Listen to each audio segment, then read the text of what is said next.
para todos vocês. Vamos aguardar os demais entrarem, mas enquanto isso a gente já vai iniciando a nossa aula. Deixa eu começar a entrar. Você está ouvindo a gente? Não, eu estou. O Fernando estava escutando. Tá ouvindo, Faz alô? o teste. Eu não sei o que tá acontecendo, a gente tá falando, acho que você não tá ouvindo. Antes tava. Agora Você tá me ouvindo, né, Fer? Tô sim. E aí, galera? Parei de escutar agora. Será que é mal contar? Vocês conseguem me ouvir? Eu consigo, professor. Sim. Eu estava escutando agora, será que eu liguei a... Sim.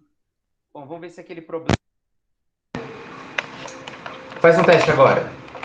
Oi, alô? Agora sim. Não, mas era pra funcionar com o fone também, tenta de novo. Estava funcionando, não sei se é por causa da gravação. Bom, o áudio continua bom, é porque eu tenho medo de dar interferência, porque o meu filho está assistindo desenho ali na sala, e aí vai escutar o desenho que ele está assistindo. Já coloquei baixinho, mas às vezes acontece de interferir no som. Mas vamos lá. Eu coloquei já a apresentação? Ainda não. A janela.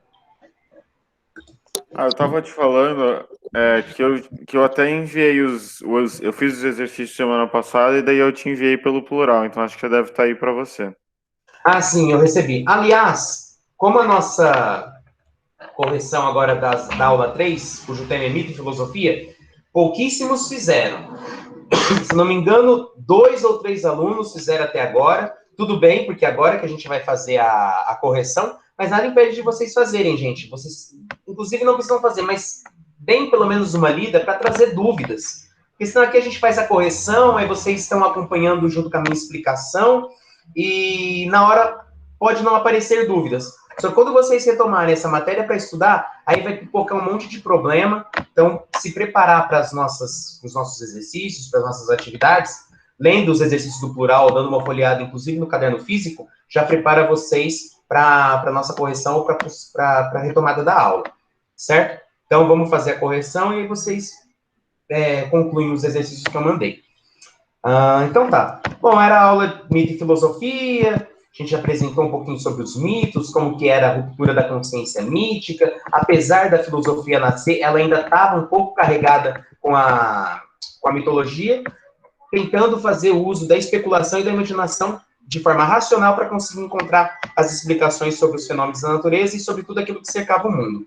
Isso aqui foi uma introdução de como a filosofia foi nascendo a partir da ruptura com o mito, certo? Agora, com base nisso, a gente vai fazer os exercícios. Na nossa próxima aula de filosofia, vamos começar com a história da filosofia propriamente dita, com a apresentação de alguns autores, dos principais autores que sobreviveram até nós. Então, iniciando aqui os exercícios, certo? Deixa eu pegar aqui a opção do ponteiro. Opa, não. Ixi, peraí. Cadê? Marca-texto. Marca-texto é melhor. Então, exercício 1. Tradicionalmente, as religiões sempre utilizaram os mitos. Em sua opinião, que característica do pensamento mítico permitiu isso? Então, de acordo aqui com o gabarito, por que permitiu as religiões utilizarem do mito? Então, aquela que é talvez a principal característica do pensamento mítico, a explicação da origem do mundo, da vida e do universo, presente nos mitos de criação em geral. Então, não é algo pertencente a apenas uma religião. Todas elas recorrem ao mito, às ferramentas que envolvem o mito, que é a imaginação, a fantasia, a especulação, o acréscimo das emoções para aquilo que elas estão narrando, para tentar explicar essas grandes questões da humanidade, que é a origem do mundo, a vida, do universo, se existe vida após a morte. E é uma coisa que a gente notou nos mitos que a gente retomou em sala de aula, por exemplo, no mito do Osíris. No mito do Osíris, lá, é recorrente o apelo à ressurreição. Isso é um reflexo da insegurança ou o medo do desconhecido do que aconteceria na morte, certo? Então, ter uma ressurreição, saber o que acontece com a gente após a morte, que a resposta era trazida de acordo com os mitos, isso gerava uma maior segurança para os homens que escutavam essas histórias, certo? Então, é através disso que as religiões, elas se incorporam, que elas utilizam as referências do mito. Deixa eu ver se mais alguém entrou, porque às vezes tem gente tentando entrar. Olha, agora entrou bastante. Agora eu fiquei feliz. Alguma dúvida sobre a questão 1? Acredito que não. Não, tudo bem. Tudo ok. Tá ok. Questão 2. Quais são as... Deixa eu perguntar isso aqui. Quais são as principais diferenças entre mito e filosofia? Então, aqui, de acordo com o nosso gabarito, a filosofia busca explicações racionais que possam ser entendidas em um quadro temporal definido. Se vocês lembrarem dos slides ou retomarem os slides onde a gente trabalhou, a gente fez aqui a diferença entre o mito, certo? Então, aqui a gente tem a narração de quando ele ocorre num tempo diferente. Vou colocar aqui a caneta, certo?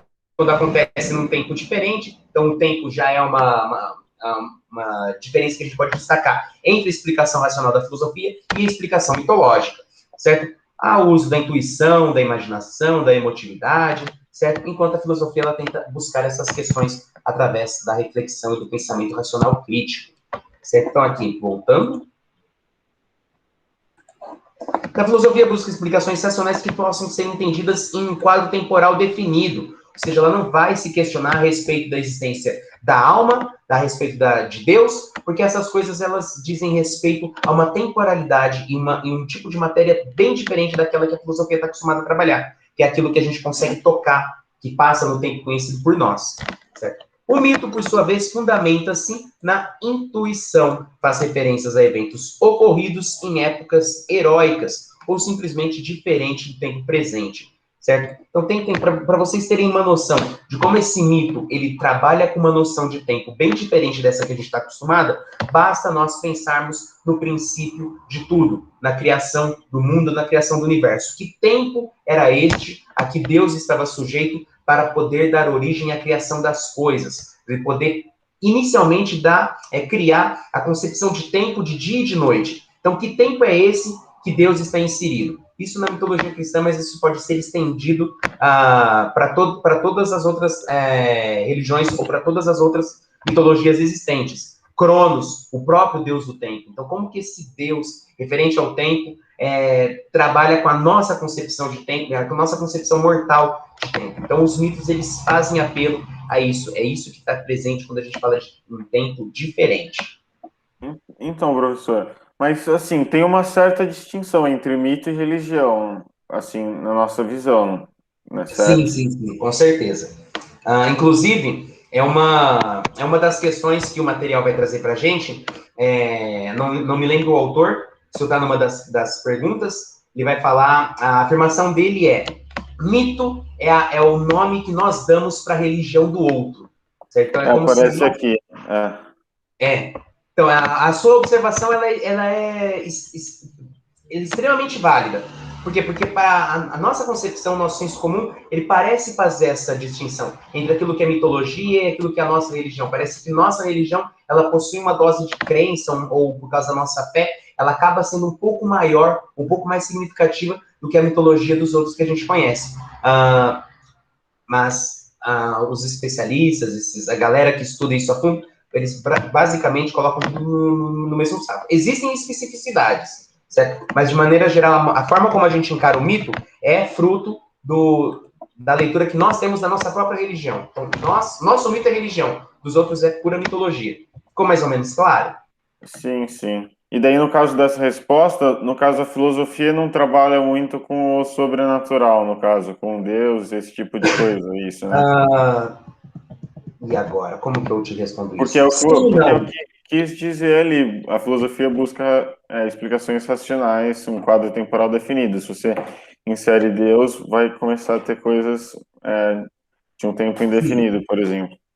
Existe um ponto aí. Primeiro, como que o mito e a filosofia está sendo encarada nesse capítulo.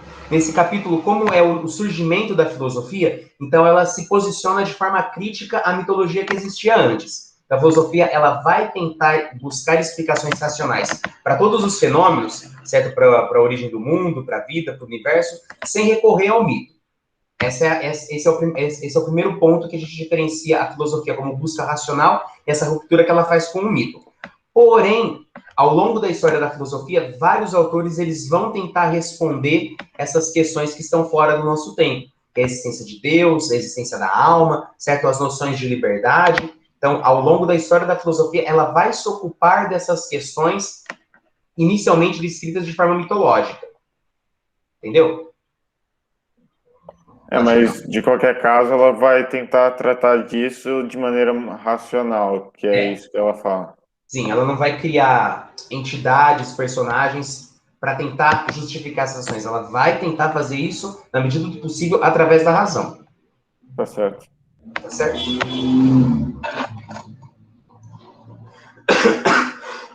3. Apesar das diferenças entre os dois tipos de pensamento, pode-se dizer que existe alguma semelhança entre mito e filosofia? É aqui que ela é como finaliza o nosso último slide, né? Se com a filosofia, se por causa dessa busca racional que ela pretende, ela estaria então rompendo de forma drástica com a mitologia. E não é bem isso que acontece. Cadê isso? Por quê? Porque que tipo de pensamento pode dizer que existe uma semelhança entre mito e filosofia? Existe uma semelhança entre mito e filosofia, só que ela vai tentar, a semelhança vai tentar responder as mesmas questões, só que de forma um pouco diferente, pela racionalidade. Então, tanto o mito como a filosofia buscam, em última análise, resolver os mesmos problemas e responder as mesmas perguntas. Na Grécia Antiga, o mito serviu de guia para os primeiros passos da especulação filosófica. E mesmo a filosofia nascente, ela buscava exemplos na tradição mitológica. Que é aquele exemplo que eu dei para vocês, certo? Pro Tales, que é o filósofo que a gente vai ver na nossa próxima aula de filosofia.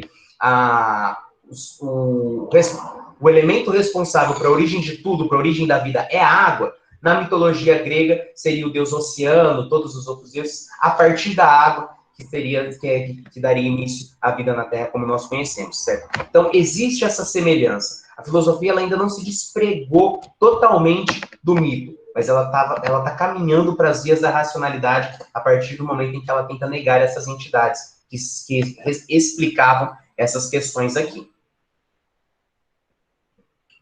Beleza? Podemos passar? Por mim, tudo bem. Então tá. Então, iniciamos agora a tarefa. Acho que a gente vai acabar bem cedo essa aula, né? 11h30, até 11h15. Até 11h15 a aula. 11h15. Acho que vai dar... Talvez a gente acabe até um pouquinho antes. Mas enfim. Então, exercício 1 da tarefa. Aquele que ouve o mito, independente do seu nível cultural, enquanto está ouvindo o mito, esquece de sua situação particular. E é projetado em outro mundo, em outro universo, que não é mais o seu pequeno e humilde universo do dia a dia. Os mitos são verdadeiros porque são sagrados, porque eles falam sobre criaturas e eventos sagrados.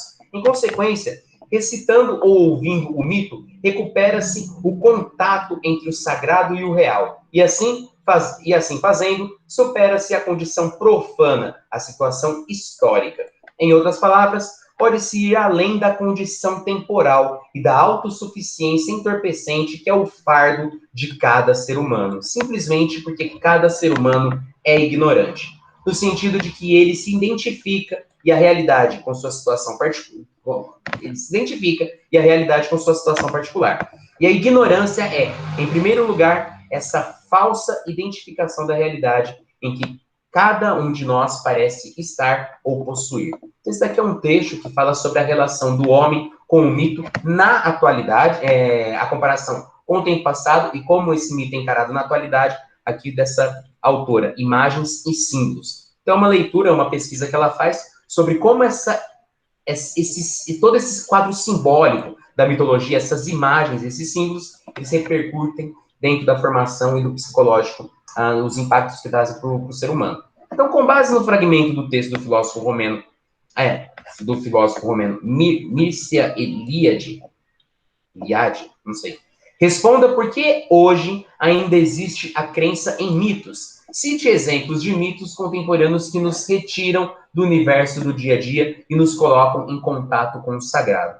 Antes da gente ir para o gabarito propriamente dito, vocês conseguem identificar mitos presentes na nossa atualidade? Então, essa questão, na hora que eu li ela, eu fiquei um pouquinho confuso. Foi. Daí eu fiquei um pouquinho confuso. Daí eu abri o seu PowerPoint, fui ler o texto melhor, li algum exemplo do gabarito, e daí eu entendi que no caso, tipo, não é mito relacionado só a A essas questões, mitologia. tipo, de criação do mundo, esse tipo de coisa, mas essa questão mais contemporânea. Então ele fala de jogador de futebol, esse tipo Figuras de coisa, públicas, assim. políticos.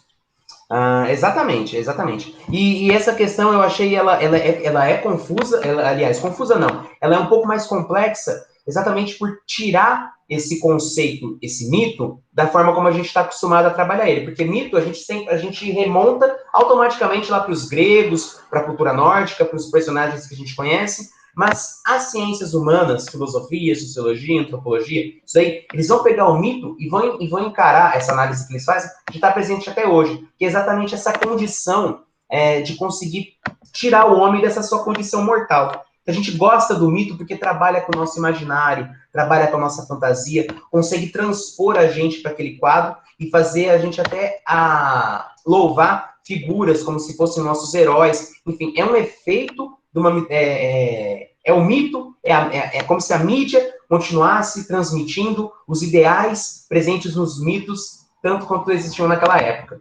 Então a pessoa tipo, olha para um outro que tem muito dinheiro, que tem uma casa grande, uma coisa assim, e ela fica olhando para aquilo como se fosse uma coisa meio sagrada.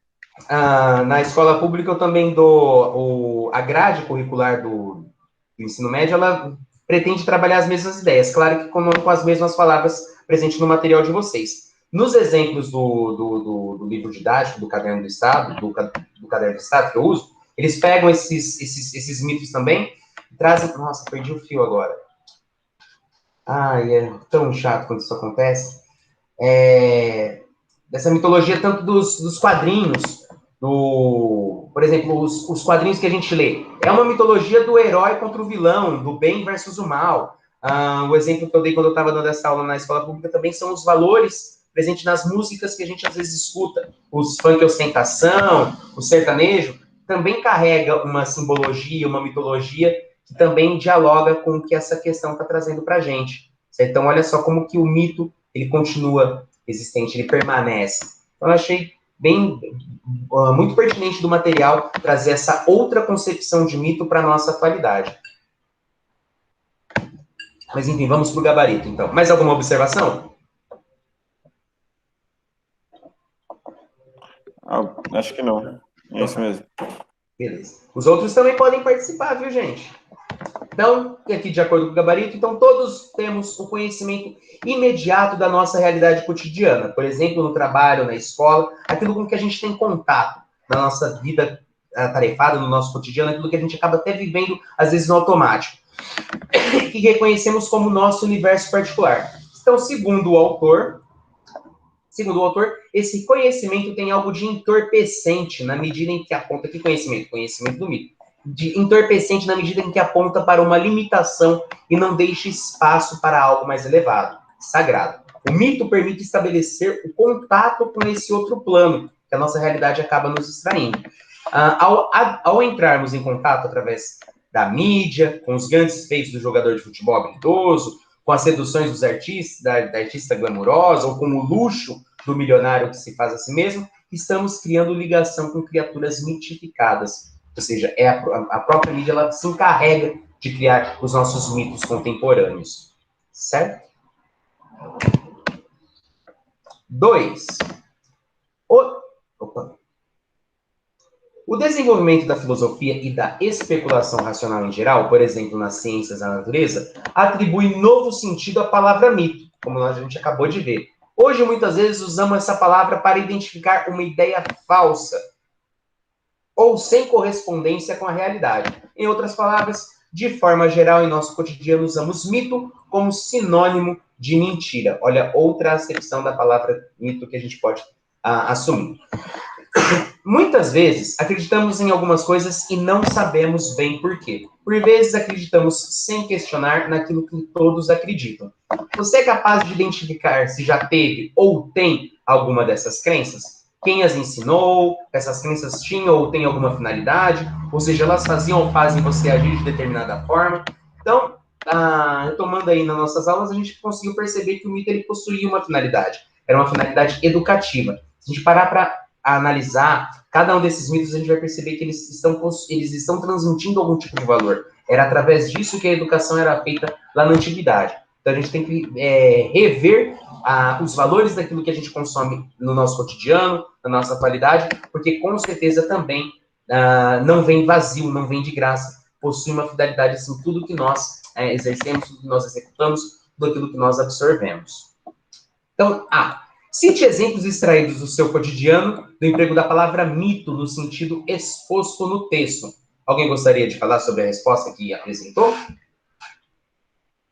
Porque aqui o gabarito, ele só me traz que é uma resposta pessoal e que os exemplos que vocês trazem podem ser os mais diversos e devem refletir o universo da experiência de vocês, os alunos. Então, isso daqui é uma questão que ela está retomando essa questão. Então, na verdade, a pergunta está sendo feita aqui.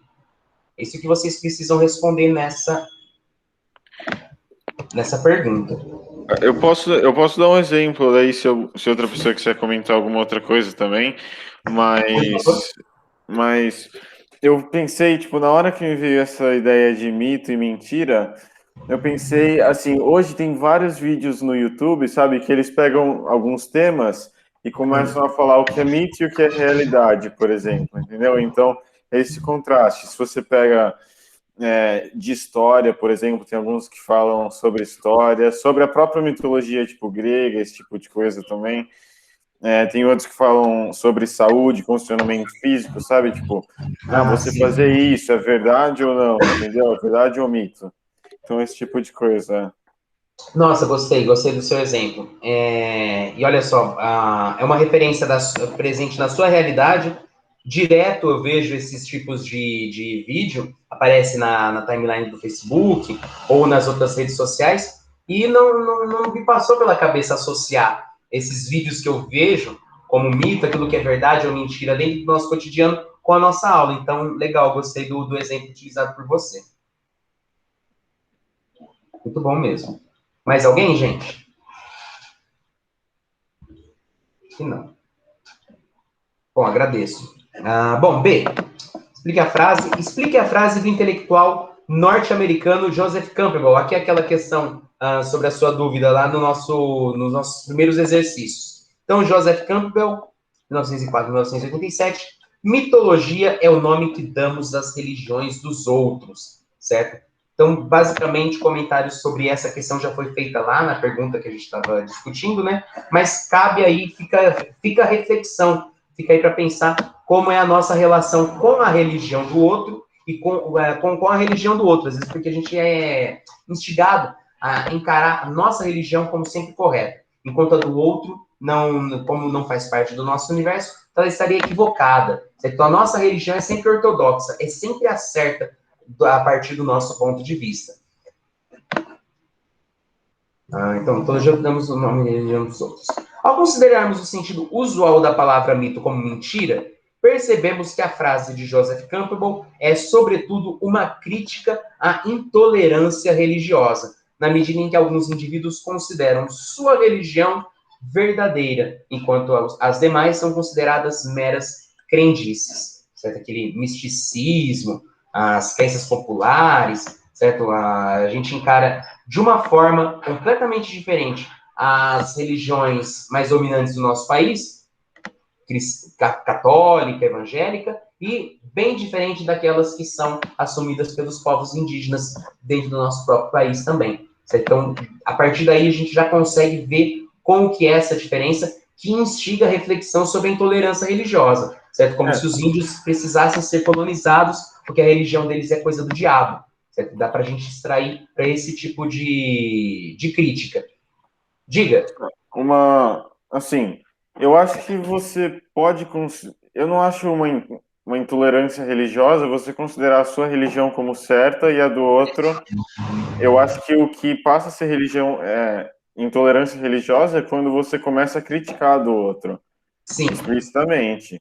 Antes disso, de você considerar a sua como verdadeira e a do outro não, eu acho que está dentro de um... Acho que é ok, mas sim, daí... não, é um pensamento bem esclarecido, você pensar dessa forma. Contudo, existem pessoas que, infelizmente, elas não conseguem pensar assim. Eles veem na existência da religião do outro uma ameaça à sua própria religião. Disso, um pulo é um pulo para o fanatismo e para a intolerância religiosa violenta.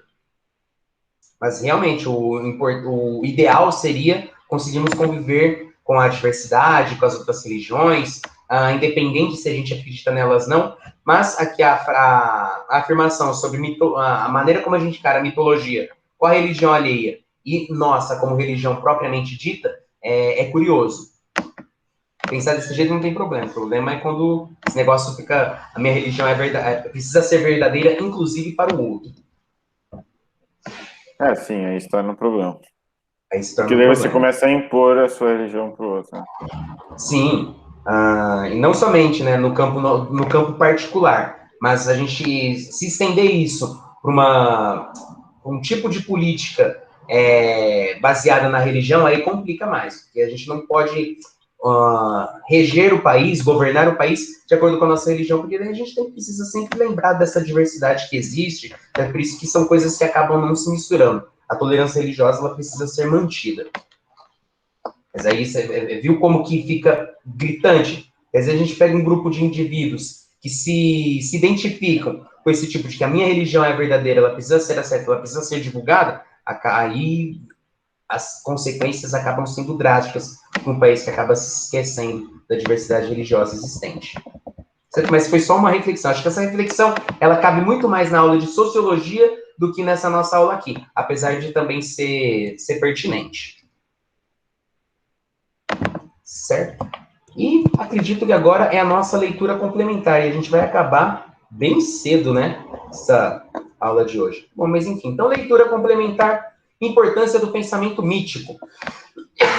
Não devemos considerar o mito apenas uma narrativa inocente que foi definitivamente superada pela filosofia. Inclusive, é isso que o nosso material repetidamente retomou, certo? Então, a filosofia, apesar de buscar essa explicação racional, ela não rompeu. De fato, o mito não está morto, ele só está com outra roupagem na nossa atualidade.